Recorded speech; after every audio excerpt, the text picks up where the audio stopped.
शं वरुणः शन्नो भवत्पर्यमा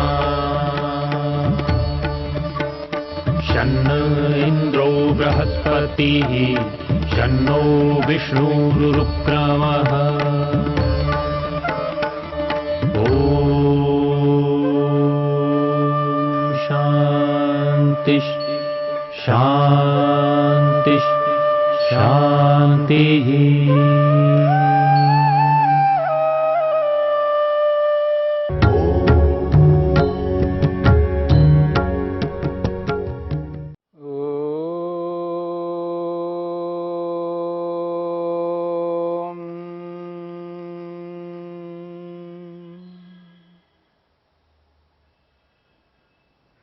साधन पाद के 23वें सूत्र को लेकर के हम विचार कर रहे हैं।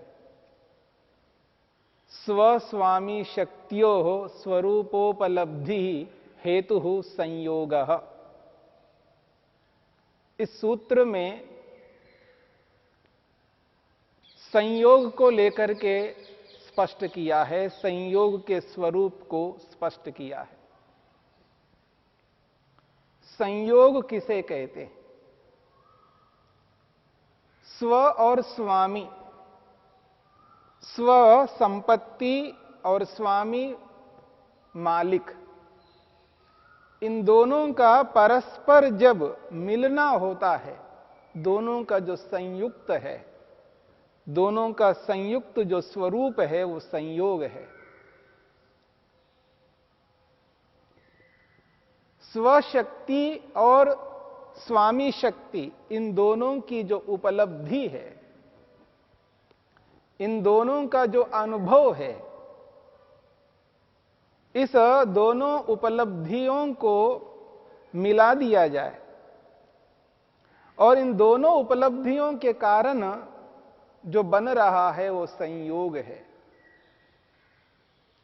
यूं कहिए, जब आत्मा का बोध होता है तो संयोग के कारण है, या यूं कहिए जब दृश्य का बोध होता है, स्व का बोध होता है, तो समझ लीजिए वहां संयोग है। संयोग के कारण से ही इन दोनों की उपलब्धि होती है। दर्शन और अदर्शन, ये दोनों एक ऐसे कारण हैं जिनके आधार पर संयोग और वियोग टिके हुए हैं। यदि संयोग हो रहा है तो समझ लेना वहां पर अदर्शन है। बिना अदर्शन के संयोग नहीं हो सकता। और जहां वियोग है, आत्मा और शरीर के साथ यदि वियोग है तो समझ लेना वहां पर दर्शन है। और यहां ये जो वियोग है, ये साधारण सामान्य वियोग नहीं है, ये बंधन का अभाव है।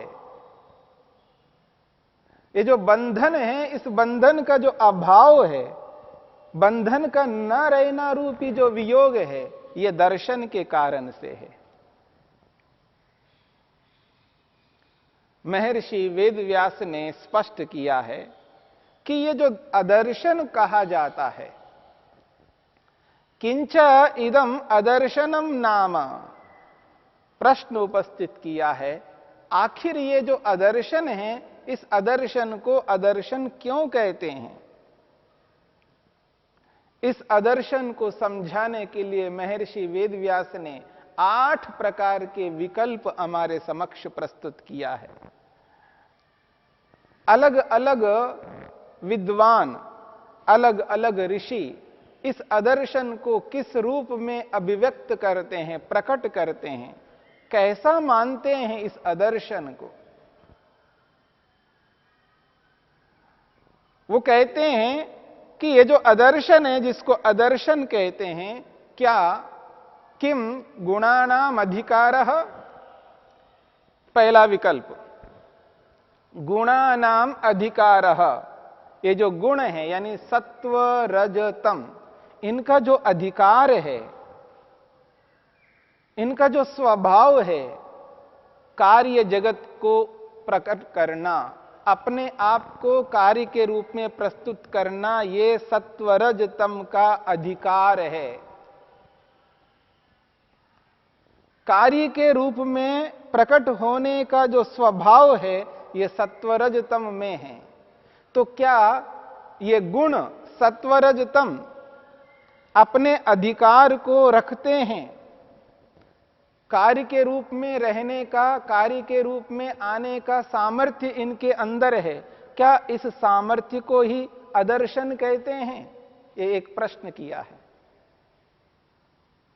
अथवा कोई ऐसा मानता है कि ये सत्वरजतम कार्य के रूप में प्रस्तुत होने के स्वभाव को रखते हैं, इस स्वभाव का होना ही अदर्शन है, अहोस्वित। अथवा दूसरा विकल्प बताया जा रहा है, दृशि रूपस्य स्वामिनो दर्शित विषयस्य प्रधान चित्तस्य अनुत्पादः, अर्थात स्वस्मिन् दृश्ये विद्यमाने यो दर्शन अभावः। दृशि रूपस्य स्वामिनः, ये जो दृष्टा रूपी स्वामी जीवात्मा है, इस जीवात्मा को दर्शित विषयस्य प्रधान चित्तस्य, ये जो चित्त है, मन है, ये विषयों को दिखलाने वाला है। रूप, रस, गंध, स्पर्श, शब्द, इन विषयों को आत्मा के समक्ष प्रस्तुत करने वाला है, दर्शित विषय वाला है, विषयों को दिखलाने वाला है। आत्मा स्वतः किसी भी विषय को देखता नहीं है, मन में आए हुए विषय को देखने वाला होता है। प्रत्ययानुपश्य है ये, मन में आए हुए प्रत्यय को, ज्ञान को अनुभव करने वाला है, स्वतः स्वयं नहीं देखता, इसलिए अनुपश्य कहा है, बाद में देखने वाला। पहले मन में आता है, उसके बाद आत्मा देखता है। सीधा आत्मा के समक्ष कोई विषय नहीं आ सकता, मन ही लाता है। तो ऐसे जो मन का प्रधान चित्तस्य अनुत्पादः, अर्थात ये जो मन है, ये मन जब यथार्थ बोध को उत्पन्न नहीं करता, यथार्थ बोध को उत्पन्न नहीं करता, अनुत्पादः, दर्शन का उत्पादन ना होना, इसी बात को कहा है स्वस्मिन् दृश्ये विद्यमाने यो दर्शन अभाव। ये जो दृश्य रूपी मन अपने स्वरूप में विद्यमान होकर के केवल भोग का ही दर्शन कराता है, अपवर्ग का दर्शन नहीं कराता है, तो अपवर्ग का दर्शन न कराना ही अदर्शन है। यह दूसरा प्रश्न किया गया है। गुणों का अधिकार ही अदर्शन है, यह पहला विषय था। दूसरा विषय है मन यथार्थ बोध नहीं कराता है, केवल भोग का ही बोध कराता है। तो यथार्थ बोध का ना होना, मन की उपस्थिति में यथार्थ बोध का ना होना ही अदर्शन है क्या? यह दूसरा प्रश्न है। तीसरी बात कही जा रही है, किम अर्थवत्ता गुणानाम। तीसरा प्रश्न है किम अर्थवत्ता गुणानाम। गुणानाम सत्वरज तम का यहां पर बताया जा रहा है, इनकी अर्थवत्ता, इनका प्रयोजन, सत्वरज तम का जो प्रयोजन है, क्या यह प्रयोजन ही अदर्शन है? सत्वरजतम के दो प्रयोजन हैं, भोग और अपवर्ग का दिलाना। अर्थवत्ता का मतलब है प्रयोजन। सत्वरजतम तीन गुणों का जो प्रयोजन है, इन तीन गुणों का प्रयोजन बना रहना, प्रयोजन का पूरा ना होना, लगातार ये प्रयोजन बना रहे, क्या यही अदर्शन है? ये तीसरी बात कही जा रही है। किम अर्थवत्ता गुणानाम, अर्थ की स्थिति बनी रहना, अर्थ की स्थिति बना रहना, ये जो अर्थ की स्थिति है, प्रयोजन की स्थिति है, ये स्थिति वैसी की वैसी बना रहे, प्रयोजन बना रहे। प्रयोजन का पूरा ना होना ही क्या अदर्शन है, ये तीसरी बात है। चौथी बात कही जा रही है, अथ अविद्या स्वचित्तेन सह निरुद्धा स्वचित्तस्य उत्पत्ति बीजम। चौथी बात कही जा रही है, अथ अविद्या स्वचित्तेन सह निरुद्धा। ये जो अविद्या है, क्या इस अविद्या को अदर्शन कहते हैं? अविद्या यानी मिथ्या ज्ञान, विपरीत ज्ञान, उल्टा ज्ञान। अथ अविद्या, ये जो अविद्या है, विपरीत उल्टा ज्ञान है। स्वचित्तेन सह निरुद्धा, स्वचित्तेन सह निरुद्धा। ये जो मन है, यह मन जब प्रलय काल में अपने कारण में विलीन होता है, निरुद्धा, निरुद्ध हो जाता है, उसके साथ साथ निरुद्धा, उसके साथ साथ ये अविद्या भी उस मन के साथ साथ वो भी निरुद्ध हो जाती है। वो भी मन के साथ साथ अपने कारण रूपी सत्वर स्तंभ में विलीन हो जाती है। कहा जा रहा है, अथ अविद्या स्वचित्तेन सह निरुद्धा, अपने मन के साथ साथ निरुद्ध हो जाती है, प्रलय को प्राप्त हो जाती है। जब यह सृष्टि जिस रूप में आज विद्यमान है, यह सृष्टि जब नहीं रहेगी, अर्थात जब यह कार्य कारण में विलीन होने लगेगा, प्रलय को प्राप्त होने लगेगा, जब इन समस्त कार्य पदार्थों को प्रलय में पहुंचाया जा रहा हो, प्रलय में विलीन हो रहे हो, तो मन भी प्रलय के अंदर विलीन हो रहा है, यानी अपने कारण में विलीन हो रहा है। तो उस मन के साथ साथ ये अविद्या भी विलीन हो जाती है, अपने मूल कारण में विलीन हो जाती है। इसी अविद्या को आप अदर्शन कहते हैं, जो कि स्वचित्तस्य उत्पत्ति बीजम, स्वचित्तस्य उत्पत्ति बीजम, अर्थात जब सृष्टि बनने लगेगी, तो सृष्टि बनने के लिए जब सत्वर स्तंभ प्रवृत्त हो जाते हैं, तो सृष्टि के रूप में जो वर्तमान में आना और मन उस सृष्टि के अंदर वापस आ जाना, उस वापस आने का जो कारण है अविद्या, वो अविद्या यहां अदर्शन कहा जा रहा है। एक प्रश्न किया जा रहा है, ये चौथा प्रश्न है। यानी प्रलय काल में मन के साथ साथ अविद्या भी विलीन हो जाती है, और जब सृष्टि बनेगी तब उस सृष्टि के साथ में वापस आ जाती है। तो मन के वापस आने के पीछे जो कारण अविद्या है, और प्रलय के काल में मन के साथ साथ उसी कारण में विलीन होने वाली जो अविद्या है, इस अविद्या को यहां पर अदर्शन कहा जा रहा है। ये चौथा प्रश्न है। 4 प्रश्न हमने विचार किया है, 4 प्रश्नों को लेकर के। गुणों का अधिकार अदर्शन है, एक बात। मन बना रहता है, केवल भोग कराता है, अपवर्ग को नहीं कराता है।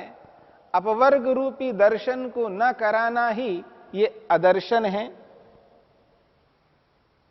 तीसरी बात, किम अर्थवत्ता गुणानाम, गुणों का जो प्रयोजन बना रहता है, बराबर गुणों का प्रयोजन बना रहना ही अदर्शन है।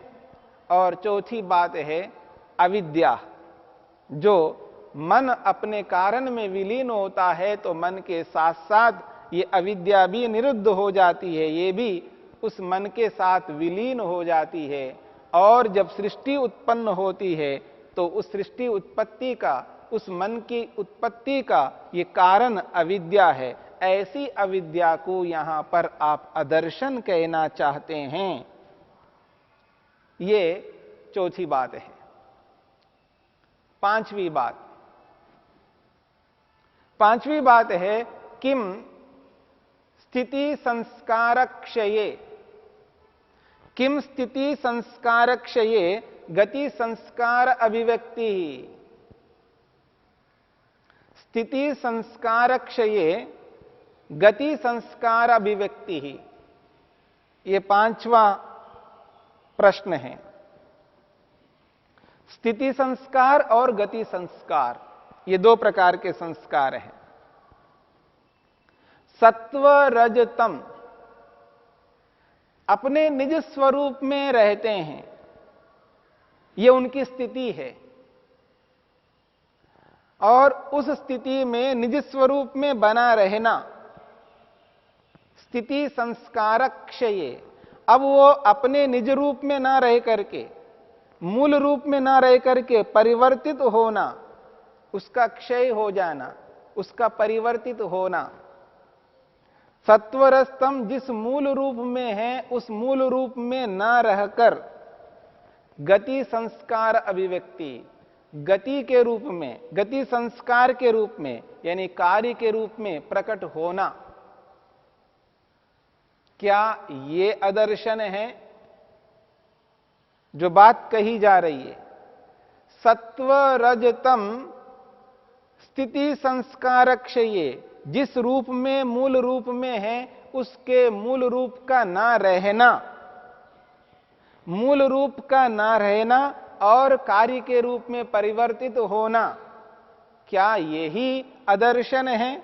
यह पांचवा प्रश्न है। इस पांचवें प्रश्न के ऊपर एक बात कही जा रही है, यत्र इदम उक्तम, इस संदर्भ में यह बात कही गई है। प्रधानम स्थित्या एव वर्तमानम विकार अकरणाद अप्रधानम स्यात्। बहुत बड़ी बात कही जा रही है। प्रधानम स्थित्या एव वर्तमानम, प्रधानम का अभिप्राय है सत्वरस्तम प्रकृति।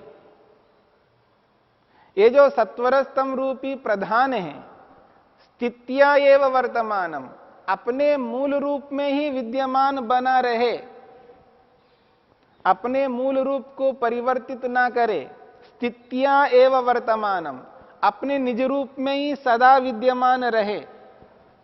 विकार अकरणाद, विकार को उत्पन्न ना करे, यानी कार्य के रूप में प्रकट ना हो, तो अप्रधानम स्यात्, फिर उसको प्रधान नहीं कह सकते। वो प्रधान कैसे कहेंगे उसको? प्रधान उसको कहते हैं जो अपने स्वरूप को परिवर्तित करके कार्य के रूप में प्रकट होता हो। जो स्वरूप उसका है उस स्वरूप को परिवर्तित करके कार्य के रूप में भिन्न स्वरूप में आने वाला जो पदार्थ है उसका नाम प्रधान है। यदि स्थिति के रूप में अपने निज स्वरूप में सदा बना रहे तो उसको प्रधान कैसे कह सकते?